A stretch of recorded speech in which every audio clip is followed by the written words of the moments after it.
Our gracious Father, thank you again for the mercies that you give us through another week. And as we've come to another study, we pray for your blessing. Teach us what you have for us tonight. Cleanse our hearts. Give us the mind of Christ. Amen. May we learn what you have in store. Thank you for your righteousness. Banish the powers of darkness. May holy angels be with each of our dwellings, is our prayer in Jesus' name. Amen. Amen. Amen. So I subscribe to a newsletter by Project Steps to Christ. And they don't just send out Steps to Christ, but predominantly they do. Well, I got this just the other day, and it said they are reaching 40,000 gang members in the world's largest prison. I'll just read you this section here. What are they? Gay members? This, what's that? What did they reach? I'm going to read it to you right now. No, what did they reach? What you were saying? The gang, largest 40,000 gang members in the world's Gang. largest prison. gang. Okay. Wow. So it's kind of near and dear to I read this to Mary when I got it, and I thought, wow. So the director, Steve, somebody or another, he just signs his name Steve. So I'm not sure what his last name is. My most recent dream came just last week, so this was a few weeks ago. I was watching a video posted by the president of El Salvador on Twitter, highlighting the transfer of 2,000 MS-13 and 18th Street gang members into their newly opened terrorist confinement center, the world's largest prison. Wow. Mega prison will eventually hold 40 of the 64,000 gang members. 40,000. That's in have been Ephesus? arrested. Yeah, so far this in the country over the past year, 40,000 have been arrested of the 64. Yeah, it was a terrible thing there this year. They say lots of crimes and lots of people were slaughtered by these gangs. Yeah, it goes on. He says, so how does a Christian respond to such news? Hopefully we are filtering it all through the compassionate eyes of Jesus. Jesus doesn't see 40,000 dangerous, hardened criminals. He sees only 40,000 precious souls he died to save, captives of Satan, but his purchase is possession still. Do you think we could pull off getting 40,000 steps to Christ in Spanish to all those gang members, showing them the way to salvation? Yeah, we can. Nothing is too hard for God. I shared the dream with my coworkers as I'm sharing it with you. I found the website of Salvadorian President Nayib Bukele, who commissioned the building of this prison and who launched the nationwide war against the notorious MS-13 gang and others. I hit the contact button and there shared my dream with him. I'm prayerfully awaiting his response. So we need to keep that in prayer too, because that would So be. he has a contact there. Exactly. Not saying all 40,000 will be converted, but we may have 400 or who knows how many. Yeah. 10, 1,000. We don't know. Can Yeah. you guys hear me? I'm sorry. Can you hear me? Yeah. Oh, they had that on the news and they showed them, they had the arms tied behind their back. They were marching all these people into the prison and all of them had their heads down and all of them knelt when they were told to. So I don't know what they do to them over there, but they had them under control. Let me tell you that. What news were you watching? And it was something on YouTube or something. Oh, okay. They had one of the new, it wasn't like a mainline media news. It was another news thing, but showed the El Salvador. They showed them marching all them in, and they talked about what was going on over there. And I mean, it was pretty something. They were all in orange jumpsuits. All their heads were all pretty much shaven. Right. They show a picture of them. Wow. Sitting down in the prison. Well, they march them in, and then they had them all in rows. And these guys did exactly what they said. There was no problems. They were all humbled. So I don't know. They put their heads down when they told them to, and yeah, interesting. So, yeah, well, we could probably go on YouTube and see more on that. But So we need to keep that in prayer because, hey, you know, there might be some who will be converted at last. Yeah.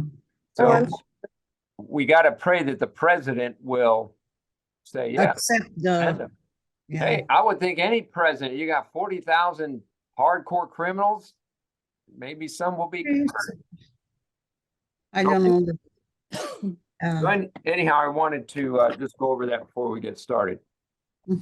And just before we're going to do a 1 or maybe 2 minute review on last week, but there is something I said going over the video when I was editing it for clarification. It was in the last 10 minutes.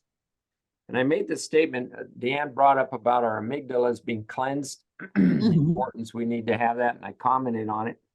But then I said, even if you don't arrive fully in this life, it's okay. Lord has to lay you to sleep and he'll pick you up when he comes. It was kind of a flippant remark, and I didn't want to give the impression that, well, then why do we need to really, you know, put forth such energy and effort to have the amygdalas cleansed if we'll just do our best effort and the Lord will let us sleep? Nowhere in the Bible or the spirit of prophecy are we sanctioned, well, I'll give forth 50% effort or 70, you know, it's, you know, I didn't mean to give that impression, or at least the possibility that, hey, if you don't measure up fully, that's okay. Lord, just lay you sleep and say, pick you up when no. Everywhere in the Bible, the spirit of prophecy is supposed to put forth all our effort. And only those that have cleansed amygdalas are going through to the end. But even those, if they have to be laid to sleep, that's no excuse not to put forth all your best effort through the grace of Christ to overcome. So, and I should have stressed that when I. Well, everybody's judged by the light God's given them too. And if they're living up to that light, walking with them. True. Are you talking about the 144,000 at the very end? Well, I'm talking about just the attitude that, you know, because in the church, the majority of God's people, you know, it's the tendency to not put forth so much. We're saved by grace. Let's not worry about it too much. And of course, other churches, Sunday keeping churches are that way. But it's come even into Adventism. And nowhere should we give the sanction that we cannot overcome through the power of Christ, obviously. Right. So that's all I was trying to convey. And I should have stressed that there's no excuse not to overcome sin, because we're all going to be accountable, like you said, Cynthia, to the light that God has given us. Okay, so let's get to our study. Oh, the review. So just a real quick 2-minute review. We looked at, really, we didn't get past verse 1. We kind of looked again at chapter 1 because Dan wasn't on board last week. We looked at going over those verses in chapter 1 where Jesus' description of Christ, and then at the end of the chapter where you have the 7 stars, the 7 lamps, 7 stars of the angels, 7 lamps of the churches. And we looked at what also the 7 lamps and 7 churches are involved with, and that's 7 spirits of God, Revelation 4:5. And we spent some time in that. I think it was really good looking at the sanctuary, lampstand, and all of the different aspects of that lamp, because it's you know, important for not only this church, Ephesus, but also for the last day church, because those 7 lamps represent all 7 churches. And we're just looking at, in essence, one of the church, one of the lamps right now. But that being said, we're going to look at verse 2, 3, and maybe if we have time, we're kind of running late, so we might not get to verse 4. But 2 and 3 are very fascinating passages, and there's a lot that I know you ladies would like to share on that, especially Elena, because she read the whole chapter. No, I didn't. I read it, but you know, it's a hard reading. I told you, I have to repeat, go back. Sure. But yeah. I didn't want to waste my time. I said, I wanted to advance a little bit. Yeah. Well, that's why we're going slowly through these, taking Yeah, one verse, yeah. maybe two at a Because time. it's not even, you know, what I read is not even the meat of the book. You know, it's just introduction. Correct. Yeah. Well, yeah, you might have had to skip to the chapter dealing just with Ephesus. Yeah, yeah. 'Cause I that's, didn't reach that. I yeah, think, that's where our focus is. yeah. So real, I'll just kind of give an overview, and then Cynthia, if you brought anything up you'd like to share, my wife, or when Deanne comes back. This verse 2, we did get into verse 2 a little bit, because Yeah, where Jesus says, I know your works. your labor and patience. And the fact that Christ knows our works, he knows the good works and the bad. He knows all about us. But then he says, your works, your patience, your labor, and your patience. One thing I found in my studies, well, I don't want to go there yet. I want to make sure maybe somebody else brought it up, so I don't want to give that away yet. But these were three elements Jesus credits them with, because those are good attributes. Works, well, all the churches have works, but you know, it says their labor and their patience. And patience. That, And cannot bear the evil ones. that is very important, because for a church to have patience and perseverance, they're doing something right. Now we know we're not going to get to verse 4 where the Lord tells us what their problem is. Not tonight, at least. So they are patient, they're persevering, they're laboring, and he knows all about that. Dan, was there anything you wanted to share on that? No? Me? Yeah. No. No. Okay. Hun, is there anything you want to share on that? On what? On just what you were just saying? Just, yeah, on that verse 2. I have all this. Well, the one thing that I was reading was about where it says, I know your works, your labor, your patience, and that cannot bear those who are evil. So I looked further in that, and it's actually meaning those who were in the church, because back then you were either on the right or on the left. And if there was any hypocrisy going on in the church in those days, they would call it to the front. They wouldn't allow that. They didn't want that going on in the church, you know, the hypocrites in the church. Right. So and then of course being patient, they were patient during that time, as you and I were talking with the Jews, you know, because the Jews and what was that, the one Roman leader, Domitian, Yeah. they were being persecuted under them. So they were being persecuted by those like for us, I'm just comparing it, be like us with the general conference, you know, so like, you know, within the people in the church above them, the Jews, and then with the state. So they were dealing with a lot of persecution from the state and from within the church of themselves. And they were very patient with that, even though they were being persecuted by their own. Well, there was a lot of people, counterfeits were infiltrating the Correct. churches, the church. Well, there were those that were entering that were taking on as teacher positions, and those who were coming in as pastors, they were infiltrating in the church, and they shouldn't have been in the church. But that was, you know, and so they had to test everything by the word of God, everything that was coming in from those people, to make sure that that wasn't happening. So they were very I'd say they were very earnest in that. They were trying to keep the church as pure as possible. Keep in mind, the first century, by the way, Paul, I'm another mistaken statement I made last week. Paul did not set up the church in Ephesus. He was one of the ones who grew what was already there. Yeah. But it actually began, and you'll find this, Elena, in the book that you got just received by Taylor Bunch.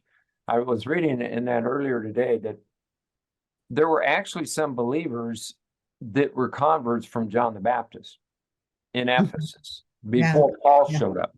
Then Apollos came, and he was a mighty evangelist. And then Aquila and Priscilla got hold of him and say, hey, there's some more truth we need to share with you. And so this is going on even before Paul comes. Paul shows up around 56 AD. And that's where things really, you know, everywhere Paul goes, there's either revival or a riot, because he was so, you know, he was so extreme. In the days of Paul, Ephesus was relatively pure. Yes. But you go back, if you're taking notes, ladies, you can go back. And I didn't have time to read both chapters, but Acts chapter 19 and 20 deal with Ephesus when Paul was there. And he actually left, and for a period of time, 3 years, he was there for at least 3 months, and he was involved in disputing with the Jews in the synagogue every Sabbath. That was the main issue then. Probably Judaism, you know, and he's trying to present Christ, and they have a hard time with that. And you probably got circumcision. But at the same time, he moved on to this. For 3 years, he taught at the school of Tyrannus. And in Acts 19, it says night and day he pled with the people in Ephesus with tears. You know, we don't have too many pastors today doing that. No, everybody, at least in America. Maybe in other parts of the world, they're more fervent than like Paul was. So through this process, and it's good to get the backstory, because 19 other parts of the New Testament give us the backstory. This is during when Paul was there. He had the seven sons of Sceva. They saw what Paul was doing. Hey, we can go cast out devils. And we know how that turned out. The devil jumped on them, one of the demons, and they fled naked and wounded out of the city. But 19, there's several things going on. Later in the chapter, a man by the name of Demetrius. He was a silversmith. And Paul was having such success, not just in Ephesus, but throughout, because, you know, he had 4 missionary tours all over Asia, that the gospel was really having an impact. And he gets together with his fellow tradesmen. They were making shrines to the temple of Diana. Good money, you know, and they saw that their industry was about to go down the tubes. And so he led almost like a revolt. They went to the temple of Diana and they started chanting, you know, for like 2 hours about Diana. And the only way it ended is, and Paul was actually going to go talk to them, and the disciples said, no, you won't even survive. They'll take you out. These people are demonized, you know. And the townsman, I guess or the town's clerk, it says in scripture, he might have been like the mayor. He actually had to show up and say, listen, you people have been out of control for 2 hours. If you have a grievance, that's why we have the court system. You take and deal with it in the courts, because there's no reason for you to be acting like this. And so he basically got them dismissed. But here again, like wherever Paul goes, there's either a revival or a riot, or both. So the time period my wife and Cynthia were describing is more toward the time period John gets the book of Revelation in the late 90s. Domitian was the Roman general, the Roman emperor. And she shared this with me, and I went and looked it up a little bit. He was a lot like President Trump. The Senate was against him, but he was a very strong leader. He put borders around Rome, Roman cities. He got the economy moving real strong. Of course, he was an emperor and he was a dictator, but He came after Nero died. Yeah. he came after Nero died. So he was actually, believe it or not, he was Vespasian's son. So Vespasian was ruler before him, his dad. And he was the little brother of Titus, General Titus, who went and destroyed Jerusalem 70 AD when he came back. So it's all in the family, you know. And he ruled from 81 to 96 AD. Well, 90, he could have been the one who put John away on the Isle of Patmos. Yeah, he did. So what you're saying is that even though he had some characteristics, which we thought, you know, he was for borders, right? He got the economy. He was the foundation after they assassinated him.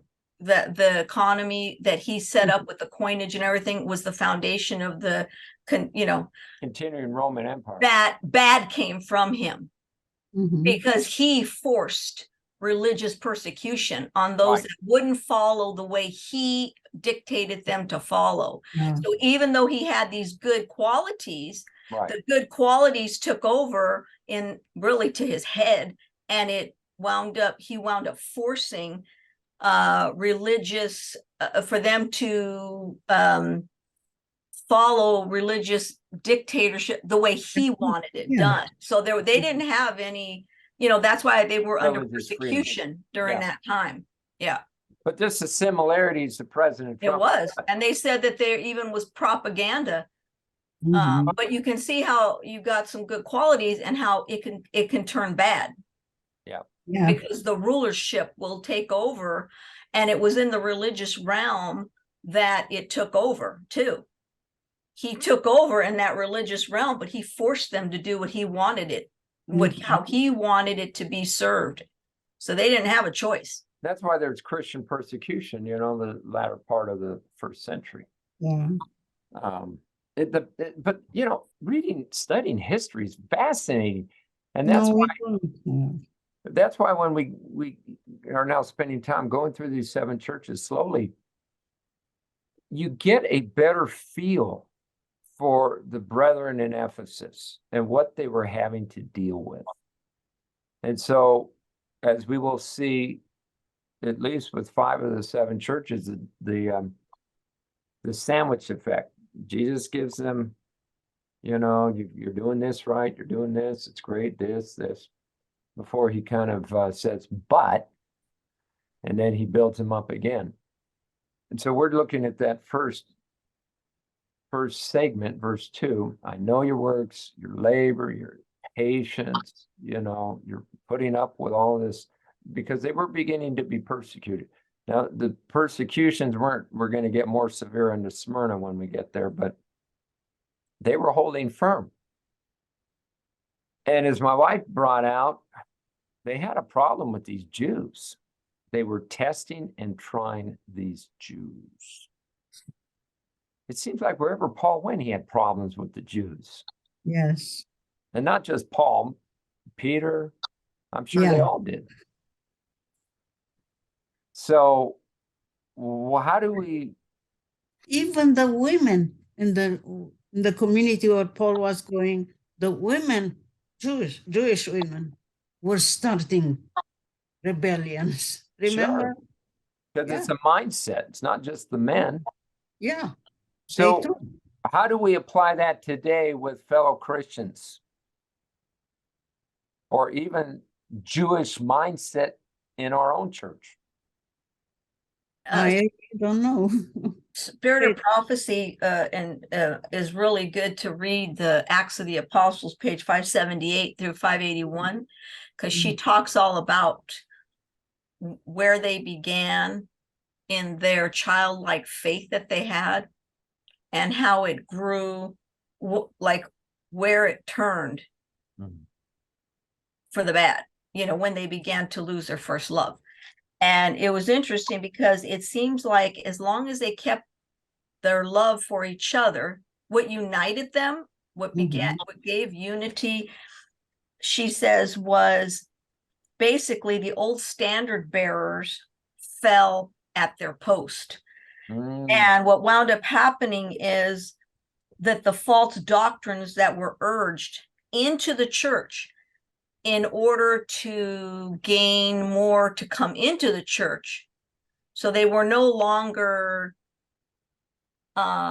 testing the truth. They were beginning to take in false doctrines.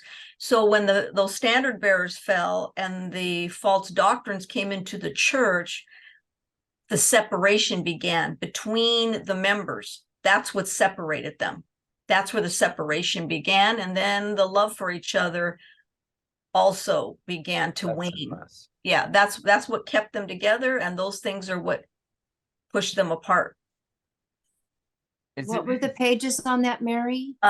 Acts of the Apostles 578 through 581. You could just read that whole chapter. It's really good. That's what I read first. All right. She really hits it hard, like how committed that they were and what their goal was for reaching everybody that they could to spread the gospel. That was their goal. That was their aim. And then when they began to falter, and what brought in all of the corruption into the church. So do we not see the same pattern today over even our lifetime? I know there's 150 years, late 1800s, early Adventism, there was battles and conflicts like it has always been in the church. The 1888 crisis was a major one. Around the turn of this century with Kellogg, another major crisis.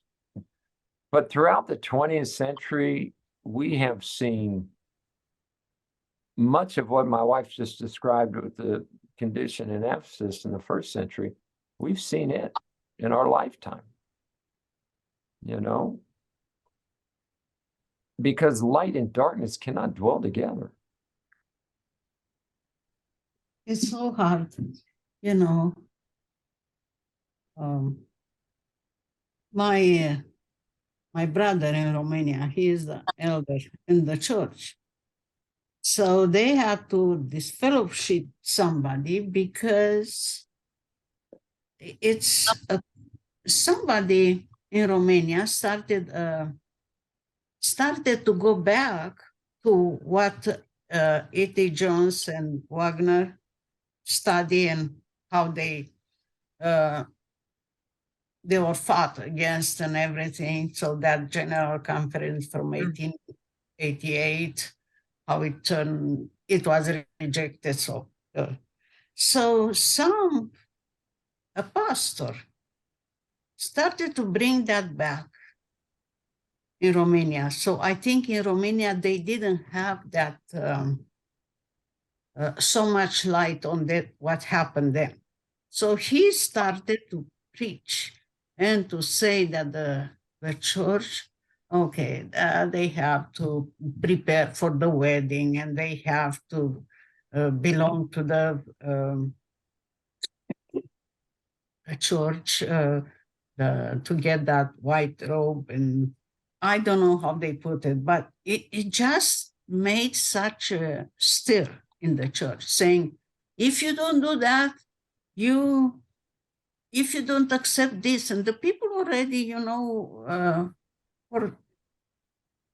were not against, but when they say that if you don't accept what we are telling you, you are Babylon and the church is fallen and everything. So, and it was a lady that they disfellowship because she was saying the church is Babylon. And my brother said, listen, you cannot say the church is Babylon. Our church, you can say this church, this community, this small, we are maybe Babylon because we don't understand what you say. But you make all the church Babylon. That's a sin against God. And finally, she was so that she was disfellowship. Mhm. So people didn't understand why. But she Well, was looking at Jesus.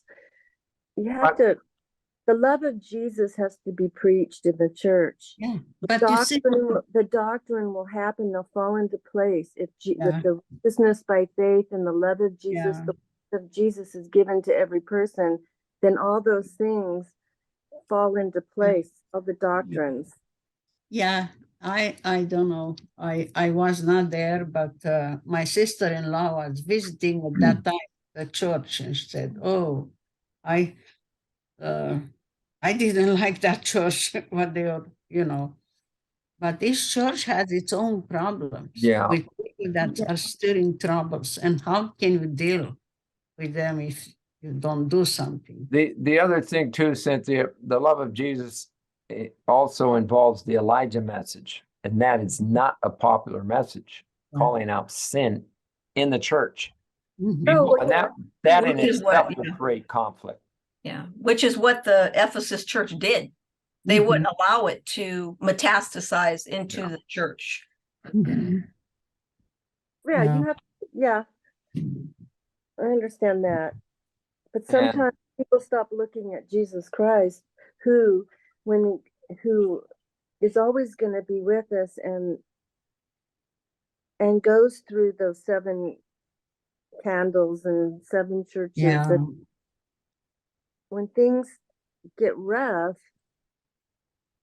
we have to remind people that we're all sinners and that Jesus will change us, but we have to do our part too and be in his word, because by beholding we become.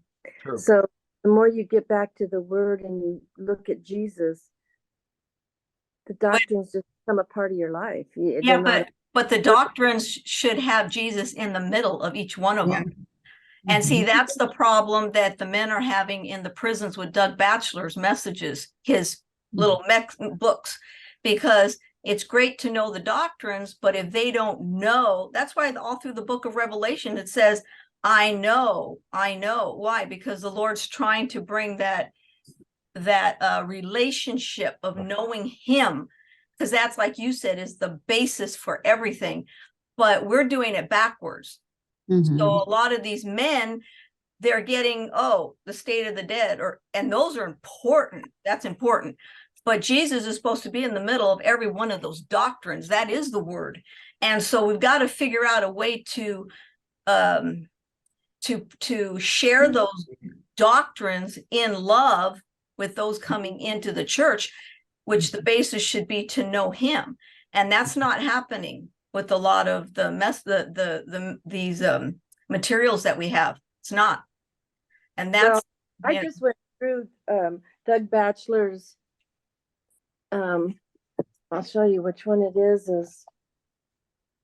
Landmarks of Prophecy. And if you read every text that's in there, it plainly shows that's not what they're getting though. They're getting those little little lessons, the 27 fundamental doctrines. That's what they're getting. those too. They can't get those, the big magazines or anything like that. They can't get those. You're talking about in the prisons, Cynthia. Yeah, we're talking the prisons. I'm talking about in the prison. Because So- most of the prisons have been hijacked By by the these Event. evangelical Yeah. what Yeah. do you call them? teachings. Yeah, Well, yeah, but it's the gatekeepers. No, the chaplain. like the The chaplains. chaplains. These evangelical chaplains don't want Adventist material coming in. So there's a problem there. Yeah, I'm sure there is. And that's why you just need to have the Holy Spirit prepares the heart. Sure. And we just have to do what we can do. Right. And then, because God knows each one of those people's hearts. And if he will, those, whatever we can get in there, you have to believe that he's going to expand it. I mean, he'll be touching their hearts. It's not that he's not touching their heart. You cannot start at level 10 for somebody who's at level 1. It doesn't happen. And level one is knowing who Jesus Christ is, which is what you're saying, is knowing who he is. Then from there, it should build, and he should be part of those lessons in each doctrine, because those doctrines are important. We can't just bring people in and love them. We have to bring them in with love, because God has doctrines. It's all through scripture. But that's not what's happening. They want to be able to know, how do I change? How do I not want to kill somebody? How do I not want to steal? How do I not want to molest? How do I not? That's what they're wanting to know. Practical. So then if they read a doctrine on the state of the dead, even though that's very important, they're like, okay, but that didn't help me. Yeah, we need to reach them where they're at. There has to be a tweaking of these so that they can understand. And at least this one other lessons seem to be reaching it more, you know. What does that have to do with this? We're kind of off. I'm getting confused. What are we really on this chapter 2?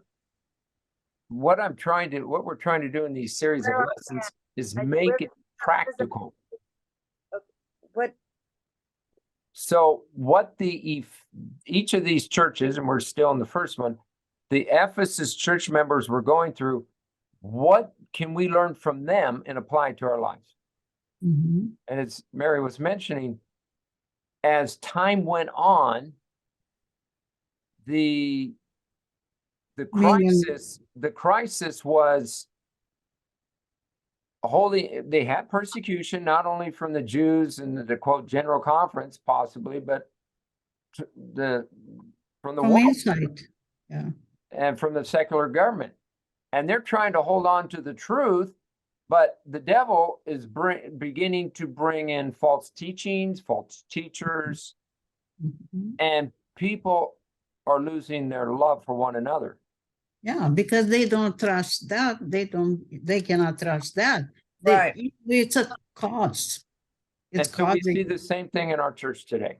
This is what she says. Spirit of Prophecy says, but after a time, the zeal of the believers began to wane. This is chapter 2 of Revelation. She comments, Acts of the Apostles. But after the time, the zeal of the believers began to wane, and their love for God and for one another grew less. And then ... because there's a lot more. But anyway, she says, one by one, the old standard bearers fell at their post, ... in their desire for something novel and startling, they attempted to introduce new phases of doctrine, more pleasing to many minds, but not in harmony with the fundamental principles of the gospel. As these false doctrines were urged, differences sprang up, and the eyes of many were turned from beholding Jesus as the author and finisher of their faith, the discussion of unimportant points of doctrine, and the contemplation of pleasing fables of man's invention occupied time that should have been spent in proclaiming the gospel, ... Piety was rapidly waning, and Satan seemed about to gain the ascendancy over those who claimed to be followers of Christ. So before, where they were very devout, devout in measuring everything by the word of God and by those who were preaching and teaching, that began to wane, because they began to feel like, well, if we get a little lax here, we can bring more people in. And then that is what began to separate the church in the way that it did. And this again probably happened over 1 to 2 generations. You know, by the end of the 1st century, Jesus is giving this counsel to Laodicea through John, and we're going to get into that next week. You've lost your first love. So back 40 years earlier, they were still on fire. The message is going forward. Paul was still alive, and probably still many of the apostles, first generation apostles. But as they start dying off, and my wife read, standard bearers started falling off, some through death, some through compromise. A new generation is coming up. We don't want to hear these things, or let's focus more on the love and getting along. You do that 20, 30, 40 years, and you have a different church now. Wasn't there something that you were reading that stated that we should, a spirit of prophecy says we shouldn't even be going and listening to those who are preaching Yeah, matter of fact, in our churches of error. We shouldn't even be going and listening to that. I yeah, thought I'm trying to think where I was going to bring that out, and I'm because trying. that's kind of fits into this. The Nicolaitans too, that are talked in this chapter, they believed in love or grace without law. And that's why the Ephesians didn't, or Ephesus, they were so against that too, because of what they believed. Yeah, here it is. The It's first if you want the statement, I'm glad you brought that up, and I forgot about early writings 125, paragraph 1. You can actually start in 124. I was shown the necessity of those who believe that we are having the last message of mercy, being separate from those who are daily imbibing new errors. I saw that neither young nor old should attend their meetings. This is within Adventism. For it is wrong to thus encourage them while they teach error that is a deadly poison to the soul, and teach for doctrines the commandments of men. The influence of such gatherings is not good. If God has delivered us from such darkness and error, we should stand fast in the liberty wherewith he has set us free and rejoice in the truth. God is displeased with us when we go to listen to error without being obliged to go. It's one thing if he sends you to counteract the influence, but if you're just going on your own, oh, I want to itchy ears, hear what they have to say. God's displeased with that. For unless he sends us to those meetings where error is forced home to the people by the power of the will, he will not keep us. The angels cease their watch care over us. Well, that's alarming. And we are left to the buffetings of the enemy to be darkened and weakened by him and the power of his evil angels, and the light around us becomes contaminated with darkness. This is serious. And yet, it's all over Adventism. Here and there, can't say in every church, but these evangelists or these speakers come and go, and they preach falsehood. Kind of like Dan, and you probably didn't know, George Knight showed up. Man. What a joke. And look at how many other churches in 1 year he just goes to preach at and spread his false teachings. This is what's happening in Ephesus in the latter part of the first century. And it's been happening again for many, many years in Adventism. And this is why we as a people, there's been such compromise, decade after decade after. Now, and I don't have to tell you, everything in the world, you don't think we've got transgender people in Adventism? Oh, Every university, we've got a homosexual club. yeah. And that's not something that just happened. You see, and we've had this for decades in our schools. So, and that's just picking on one category of error. We've had problems with our pastors for many, many decades, not years, decades. Adulterous relationships, and then they just move them to a different conference. What are we doing? That means you're just putting sin under the carpet just so it goes away. No, these men need to have their ministerial license taken away. And maybe there was a time in Adventism 100 years ago they did that, but they haven't been doing it the last 20, 30, 40 years. So Ron, yes, go ahead, Dan. I was just going to say, Ron Kelly, I think, had just preached on this not too long ago.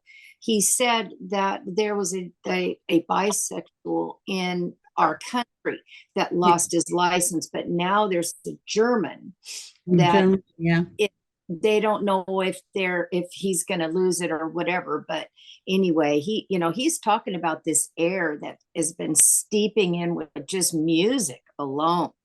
He says you're trying to compromise to get these people in and to bring them in. It's like he was talking about that evangelical dude that I can't remember. It's not Rick Warren. Maybe it's Rick Warren. Yeah, was yeah. talking about these big mega Yeah. churches and say you don't have to get dressed, you don't have to do this, and this, and all these airs that are bringing in. And he says, and Ron says, they're doing that in our churches these days. And even I think Conrad says, that appeal to Adventist nobility. And I don't remember exactly the whole message on that, but it's probably the same thing that you're letting air create in our environment, in our churches. And it is just taking it down. I mean, I was telling Cynthia about our church, I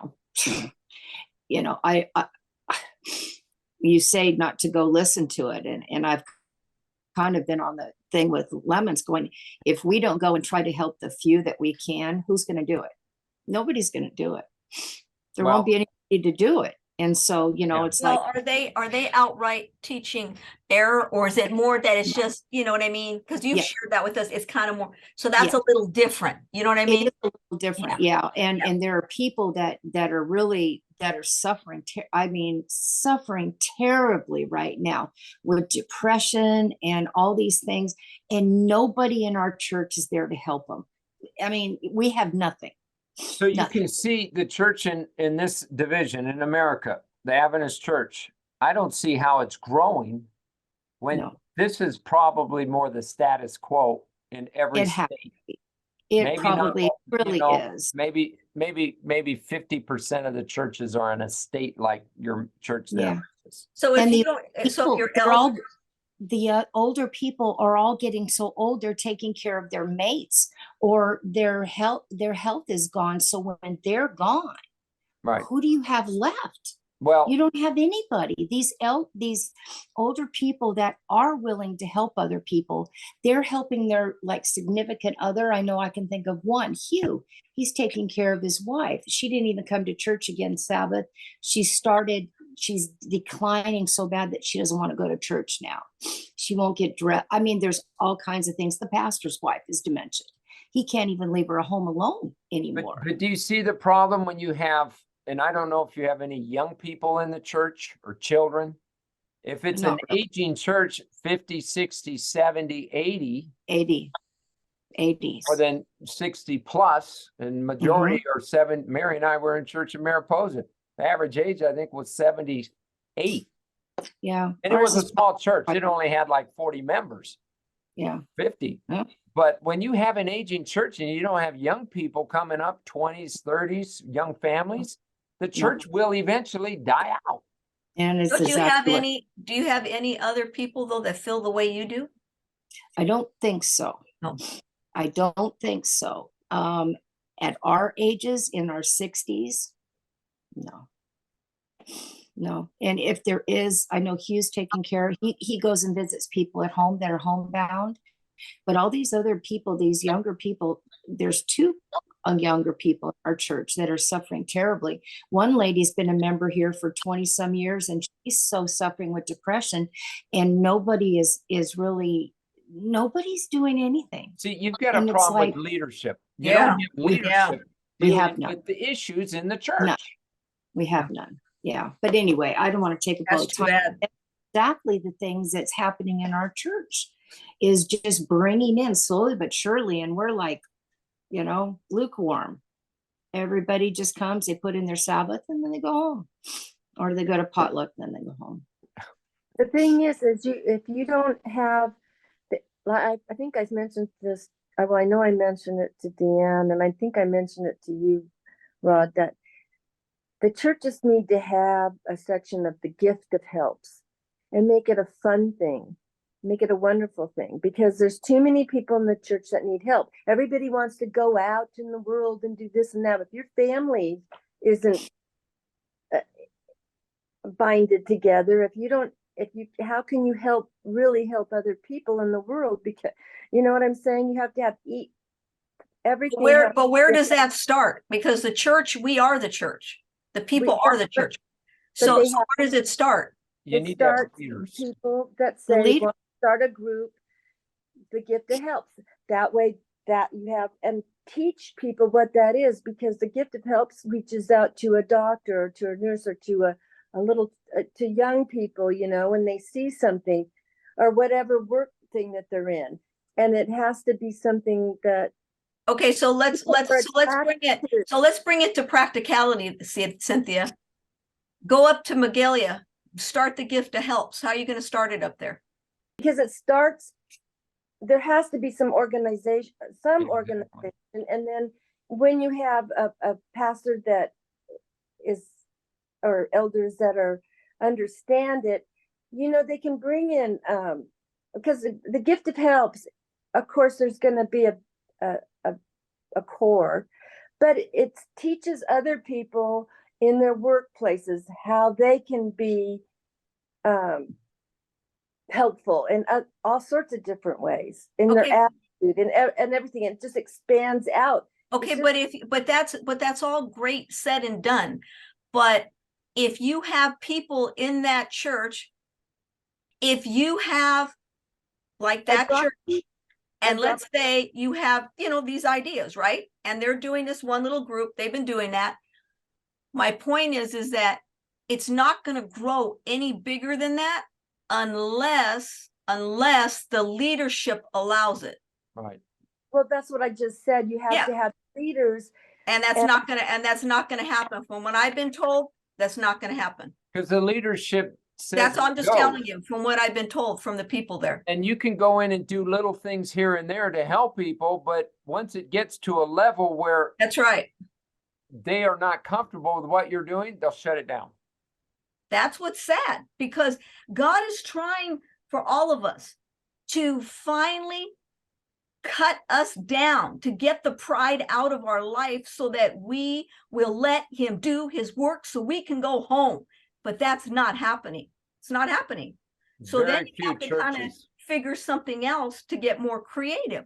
Maybe what needs to happen is, like you, Cynthia, you've got these good ideas. You need to maybe get a hold of some people and do it on the side. Forget the church. Do it on the outside. You don't need people. We go around all the time and help other people that we can when we can. I've been But doing that. not with the church, not with the church overseeing us, Yeah, or we're we doing the wouldn't be same doing thing. it. We're doing the same thing. Yeah, or it wouldn't happen. I've been That's doing what you that have to do. here in this area, so I understand that, but there is a way, but it takes, you know, where you can get a group together that believe the same way you do Absolutely.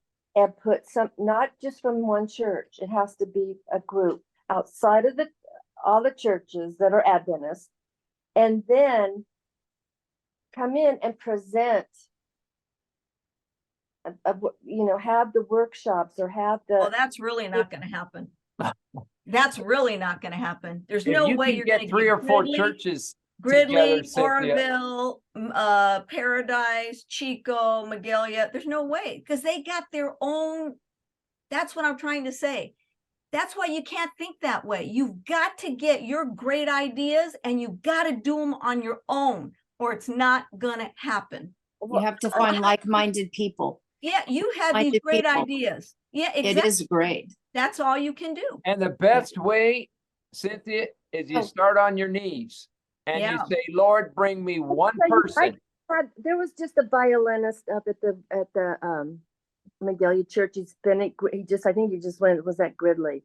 Oh yeah. That man started, what I'm saying, that's how he started. He just went out and then things grew. And now he goes all over spreading the gospel in his Are you way. talking about Jamie George? Yeah, Jamie George. I mean, he started with something and then it's grown. Okay. And he sheds light to other people. I'm just using him an example of his ministry. But you can't be negative about it. I mean, if you can't say, No, wait a minute. I'm not being negative. I'm not being negative. I'm being realistic. I'm gonna, listen, I'm not gonna I sit know it's around. not easy. I've been doing it for 9 years, Mary. I've been what? in homes you won't even believe I've been in helping people. Who?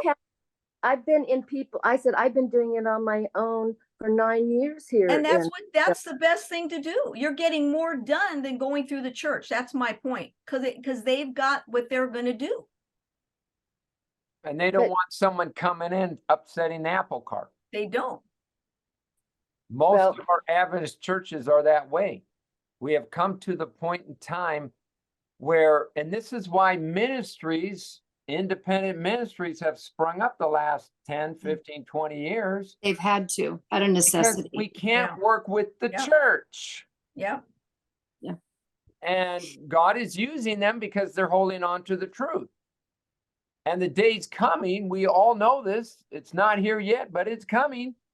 The church will have its final exam.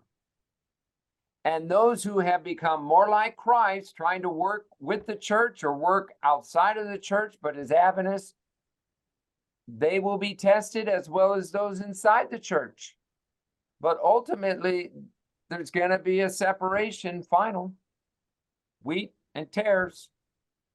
And like we see in Ephesus, first century, persecution from the Jews and persecution from even those entering as false teachers, because they don't want to hear the distinctive truths of Adventism anymore. And when we get to that Sunday crisis, God's people are going to have to be meeting in homes. There's going to be home churches. We're going back to that. It hasn't happened yet in America and other countries of the world. Yeah, it's common, but not yet here, because we still have freedoms to go and worship in which Adventist church we want. If you don't like an Adventist church, go get another one, because there are a few still trying to live up the life. We heard an excellent message at Red Bluff this past Sabbath. I mean, I don't know when, it's been years since I've heard a sermon, and it's a functioning church. Not saying they don't have problems, but you have a pastor who's got his head in the right place, giving good messages. He's got a functioning eldership or a board of elders. And during the lockdown of COVID, they were having evangelism seminars, 2 every year, baptizing people. No Adventist churches, or very few that I knew of, were doing that. They weren't even open, much less. Yeah, they weren't even open, let Buddy. alone doing any evangelism. And Red Bus was having baptisms. Now, we don't know how many of those people are still there, but at least they were giving truth. And, you know, I'm not saying Red Bluff's perfect. No, every church has got problems, but it's a functioning church. If you go up here, you go to some of these churches, it's just a club. You're just going for the social club. It's not growing. They don't have a children's program. They don't have a school. They don't have this. They don't have that. The church is not growing. It's just subsisting. Well, that's not what God's intention was. We're to be lights on the world. And those churches that are not doing what God has requested, well, the day's coming, their light's going out. And this is what happened. You keep reading about Ephesus. Not only the city went out of business, and they shut the whole city down eventually, I think in the 2nd century, but the church went away too. Lost the candle, not the light. Yeah, the light went out. All right, wow. That's how we can eat up a lot of time. We just get into a great discussion. You said we weren't in any hurry. We're creating, I mean, we're, comparing No, our. and we need to on do our that, church now. because when it comes down to brass tacks, what is my relationship with the Lord? What's my relationship with one another, with each of us in the church?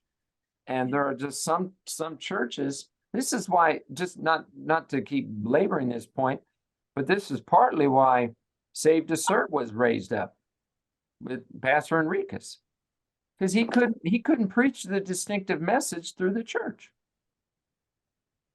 They would have taken away his license. So he says, we'll go and form a church outside of the Adventist church. We're still Adventists. We still believe in the message, and we will have like-minded people come. And he does. I don't know how many he has, 200, 300. And every 3 or 4 months, 5 months, he does a baptism that takes like 3 hours. I know. I You watched got like it. 40 people being baptized. Now, what Adventist church is doing that in America? I Yeah. have to give that to him. I don't see I mean, you might see 1 or 2 baptisms in a church in a year, Mhm. let alone 2 or 3 times a year, 30, 40 people being baptized.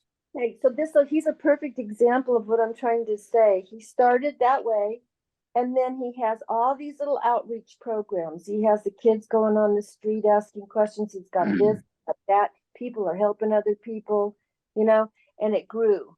And it's Because- with his leadership, though. It's Yeah. leadership. When you have strong leadership, people will come. If you don't, it's a club and you only have, a handful. That's you all got that we're trying Doing to say. gardening stuff, they got people doing all this, people going and helping other people when they're in need and going out and helping. Absolutely. It's a functioning church, and that's why God is blessing it. Not saying they don't have problems. Every church has problems. A lot of the problem is that they can't find pastors. They Well- don't have pastors. God is going to bypass the establishment with the pastors, because soon we're told we're not going to be able to do any work except through medical missionary, because the work has to go forward. And if the pastors aren't going to get on board, God will use the laity. This is how most African churches, parts of South America, they have one pastor that has 7 or 8 churches. They only get around maybe once every 3 months to that church. So the elders are the ones who run the church with the laity, and they're out doing evangelism. They have prayer meetings, they have Bible meetings. And the churches they're small, but they're growing. And then the mother church has a daughter, and another church is formed, 10, 15 people, and that church starts growing, and then that church breaks off. That's the way God intended it to be. In America, it hasn't been that way, I think, for many, many decades, because we're too comfortable with our worldly lifestyles. And that's why the gospel is going forth with power in these other countries that are poor, because they don't have anything. They have the gospel. That's all they need. They don't have the wealth of this world like we do. But the work is going to be finished in America too. And it's going to be shaken up, probably more so than many parts of the world, because we've had such compromise in this country. So I think as we wrap this thing up, we'll get to our prayer time. This is what we need to be discussing, is how can I apply these principles that we're reading about in the churches, and in a discussion format, Lord, what would you have us do with the messages that we're learning in Ephesus?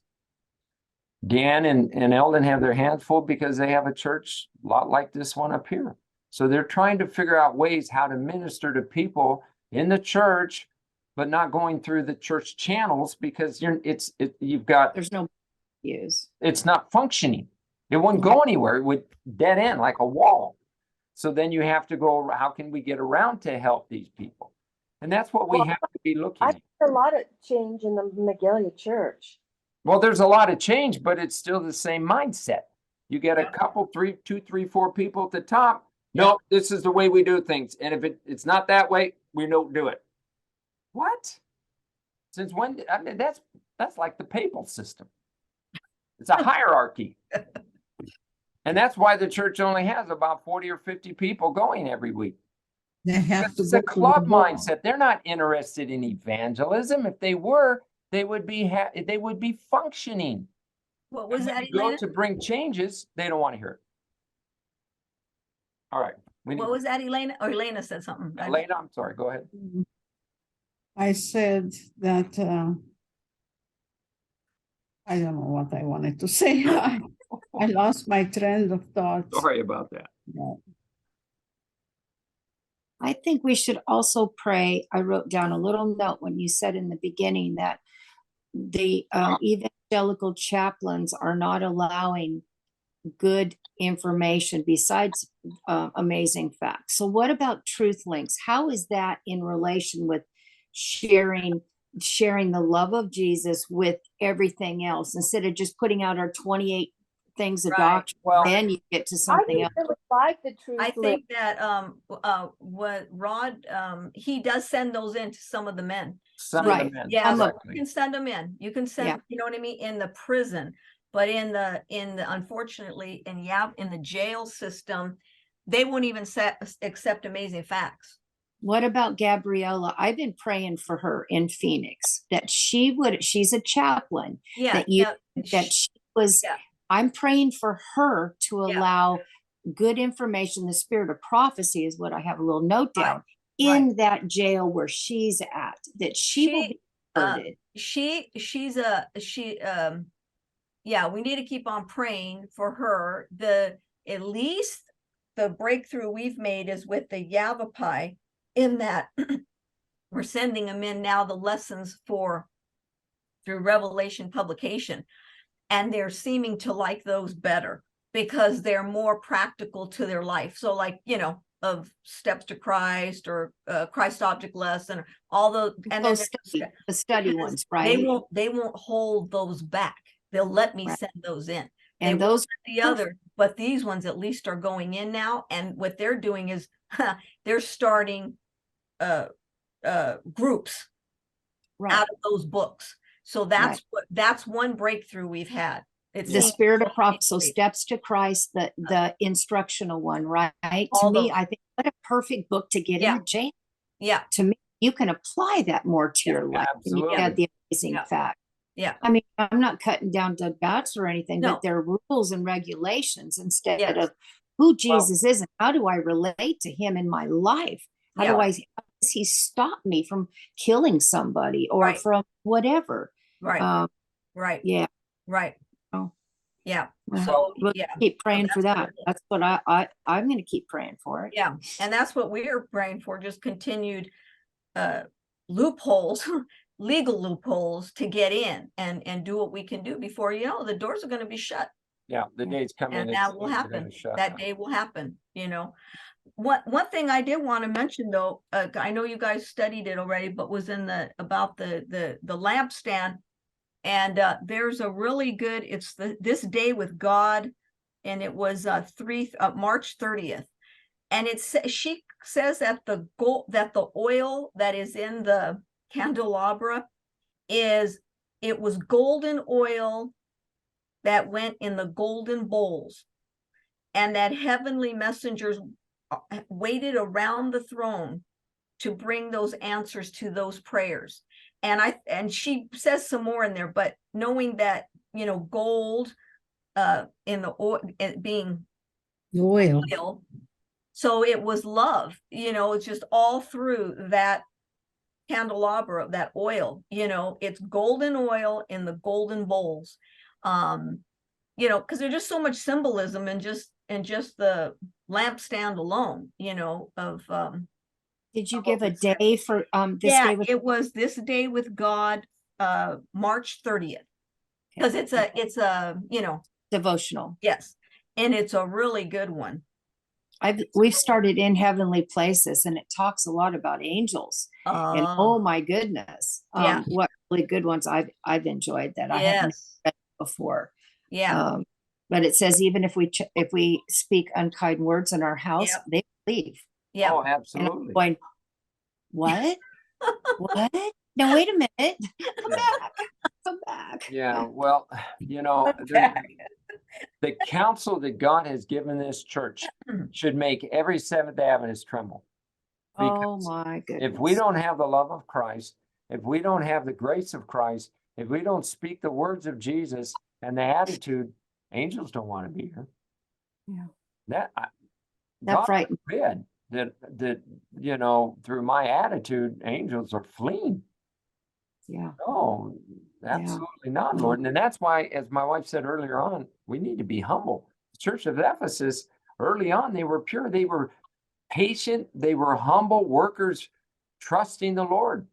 But little by little, as the standard bearers wore out, died off, the devil came in with a new crop, and little by little infected the whole church. So humility is victory. Yeah, matter of fact, in Carol's booklet, she said, it is. Where do you think I got it from? That's exactly. Yep. Humility is where we get our victory. And That's that's right. why the mind of Christ, putting on the humble mind of Jesus, is so important. That's what gets us our victory. Yep. Amen. All right. Very lively discussion. Excellent. Maybe the old standard bearers that were at their post, or that fell at their post, is because they got so discouraged after a while of this stuff coming Yeah. in. You know what I mean? They just kind of And were like, listen, Worn down. yeah, think in yeah, all of like our- they're doing everything. I think we've seen this in Evanses in the last 30 years. Now, I know, Dan, you were out of the church but from when the time Mary and I got married, I mean, that was during the celebration decade of the late 80s. When people didn't accept the gospel, didn't Jesus walk away? Kick the dirt off his feet? Well, Paul walked away. Yeah, they both Only did, the but church can do. If people, it's a choice, and if people don't, absolutely. we can't Yes. just pound something into people. You have to. He didn't stick around. I mean, he kept moving on. True. And the way the work's going to be finished is the same way. We're going to give the message, and then we're going to keep going to the next venue, because the message has to be given to the whole world. And under the loud cry, it will happen quickly. All right, good. Well, lively discussion. Never thought we would go this long, but we will continue on next week, Lord willing, and we'll go into our prayer segment.